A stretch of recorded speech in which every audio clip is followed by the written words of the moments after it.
feel like Ice Spice lacks the capacity and the ability to make a good record. It reads more like a lack of effort than anything. I think that she need to leave Cardi alone. Ice Spice, especially after listening to this album, she shouldn't say nothing to start with a C. I don't think Ice Spice has a personality. I think Ice Spice is playing an image. I just can't get over the bar. He called me poopy like I need a diaper. At this time, Ice Spice seemed like she was born to take over the rap community and lead the legends of female rap. After initially being written off as a novelty, she suddenly had cosigns from Taylor Swift, Nicki Minaj, and others. Within only a matter of time since she arrived on the game, the self-proclaimed rap girl on the charts looked like she'd overcome to become a superstar. Be like, oh, she a one-hit wonder, da da da. But it's like, now what? Two-hit wonder? Like, the fuck? But recently, things aren't looking so good, with her monthly listeners dropping and the public growing tired of not just her repetitive formula but also her wrong behavior. It looks like Ice's reign as the rap girl on the top charts might be drowning to its end. In fact, it might have already happened. At the moment, Ice Spice's management is likely not looking good. Just 2 years on from signing a deal with 10K Projects in Capital, the rap girl from TikTok who became a superstar with her song Munch, the Nicki Minaj-aided Princess Diana, a placement on the Barbie soundtrack, and a whole lot of twerking, finally released her debut album titled Y2K, even though her fans thought it would be a bad idea for her to put a trash can on the album cover. I feel everything. I'm feeling everything about it. Yeah? All at one time? All at once. So what does this album say about you?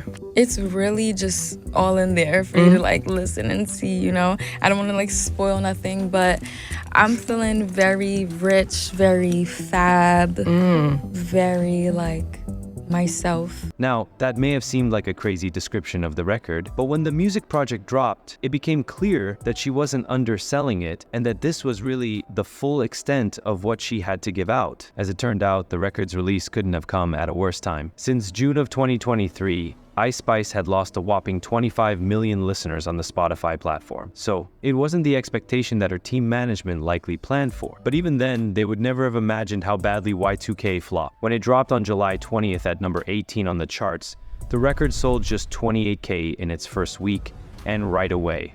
The same public who boosted her to being a superstar were ready to boo her. All that ass shaking and only sold 28K? Though it wasn't a cause for concern comparing the sales to that of her debut EP to make it look like there was some form of progression. My last album did 15 Malawian kwacha, so thank you to everyone who supported then, and thank you to all the new supporters. These numbers are cool and all, but you should have seen that Boston crowd last night. Now make no error, this was far from good for her image. At least a year after being one of the hottest rappers in the game, she pulled in similar returns to JT of the City Girls' debut album. And that's crazy considering everyone pretty much already decided she had fallen off a very long time ago. Dropped on the same weekend, JT's City Cinderella sold 26K, which was just 2,000 less than Ice Spice. And that was without the features from artists like Travis Scott, Gunna, and the UK rapper Central CE, who will also play a small role in Ice Spice's downfall. The album's so far performance wasn't just something her haters revealed. Her fans were very disappointed in what they heard as well, with people commenting, "The pool lines are not good at all. I loved her last album and her other songs, but this album was not good at all. How can someone put their album on a trash can?" Most fans didn't purchase it either, viewing it as just a collection of tracks that weren't even different from what we had already come to expect from her output. And now that we're here, it feels like such a nothing burger. The hooks are basic, the features are forgettable, the instrumentals I would say are pretty typical for her at this point. The biggest bangers on this thing have been out for months now, and the entire track list is a very trim 10 songs that span only just a mere 23 minutes. She's obviously not trying to make a splash with this thing in terms of giving fans a lot of material to go off of, and comparatively the deluxe version of her recent Like EP is longer, though I have no doubt on some level we are going to see a deluxe version of this because, you know, marketing. But yeah, for the most part, Y2K just kind of feels like an album in name and in name only. At the minute, Ice Spice's music career is now at an all-time low, with the hip-hop industry basically treating her as if she's already flopped. But this isn't a sudden drop-off. Instead, it's a version of her refusing to give out more effort and thinking that the fame that she got was born to be rather than luck and timing. That's because her album Y2K came off the backing of recent singles like Think You Shit underperforming, although it amassed nearly 32 million views on YouTube. The problem was just that it was the same old, and it generally left people curious about the direction she was going in, nor did it push forward the sound that she introduced with Munch and Deli initially. I thought this was a joke when I first heard the snippet. I thought it was a meme song. It had the SpongeBob filter on it or whatever it was. I thought it was a joke. I didn't know she had plans on actually releasing this. I'm not excited, you know? And I feel like we need to have an honest conversation. So the argument was that she could get away with it because no one really viewed her as a good rapper to start with. This song ass. It is. This song ass. And so, the situation is basically how memeable the song is gonna be, you know? If the song is ass but it's still funny or fun, then it's all right. It's cool. You know what I mean? Because most people ain't taking Ice Spice that seriously as an artist. She made a couple good records, you know what I'm saying? She's allowed some ass music in the whole little you know what I'm saying, ecosystem of her discography. She's allowed some ass music, you feel me? Unfortunately for Ice Spice, it's now clear that her claims on tracks like In Mood about racking up 1 million views in a day were starting to become far from accurate. It's not as if Ice Spice is dumb about how the rap game works, because when she first started, she revealed that her father had schooled her on it while she was growing up. Your dad used to bar it up back in the day. He was an underground rapper. Yeah. Do we know who he was? Would I know him? I don't know if you would know him. He used to be with like DJ Doo-Wop. Yeah, of course. And like on some underground, you know how it goes. Yeah. Real early, like in the Bronx. Yeah. You feel me? 90s? Early 2000s. Early 2000s. Real Got early. it.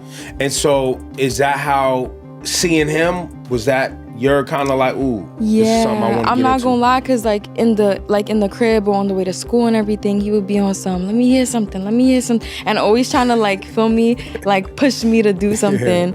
And That's tight. or like if I would tell him about girls that I didn't really put in school, he would be like, write a rap about them. So shout out to him. But even with that kind of parenting background where you always need to be evolving, she was content to just coast on with the success of Munch for a while, because as long as people were still on board with it and talking about her, there seemed to be no cause for concern, particularly when people who you'd never assume would be part of her quote-unquote munchkins were rocking with her. Ice Spice is the Munch girl. Yeah, it's the Munch girl. Oh, you thought I was feeling you? That nigga's a munch. Nigga's a eater, he eat it for lunch. You said that a little too spicy. I like that song. We know. And I like her. But surprisingly, it was a move that a lot of people immediately thought was a bad idea. I kind of feel like Ice Spice is being set up to fail. You know, I don't know how that new project is shaping up right now, because obviously there is going to be an album at some point. Like obviously somebody is you know, pushing for her to make a project. But I feel like just kind of parading her around in multiple places is to just perform like the one song and maybe another track that people are kind of clowning on the internet is like not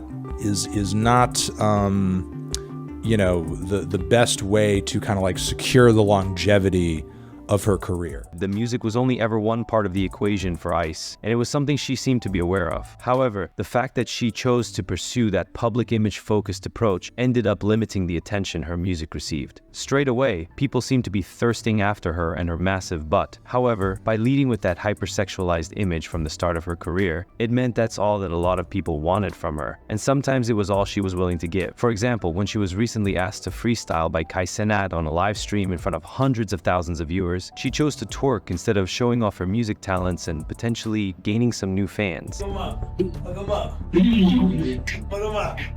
Other times, the people she's collaborated with have made it clear that they're more interested in her physical properties than in her actual music. So if you just shoot me your number through DM. I got you. I'm gonna drop a song tonight on SoundCloud. Hey, we'll talk. All right. Okay. Shoot that. I bet. We don't give a fuck about that song. Bitch, DM me. Because she was constantly viewed as just her body, people had been predicting her fall off for a long time, like 8 months ago,